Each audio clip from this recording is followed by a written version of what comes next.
Tara mga kasisilab, papalambutin muna natin to ang ating chicken feet.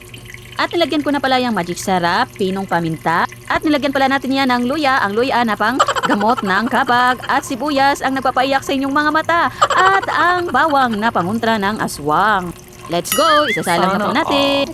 At eto na nga mga kasisilab, naglalagay na si Idol ng mantika at sinunod agad ang bawang ng pangontra ng aswang. At sinunod Dalawang beses na yan! na nagpapaiyak palagi sa iyong mga mata.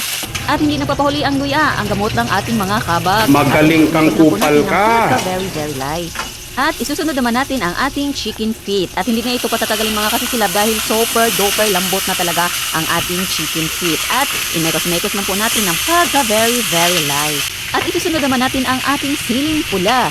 At lalagyan agad ng tak-tak-tak magic sarap. Ang magic sarap ay lalong nagpapasarap din sa ating adobong chicken feet. At halo-haloin na po ito. At isusunod agad ang ating Silver Swan toyo.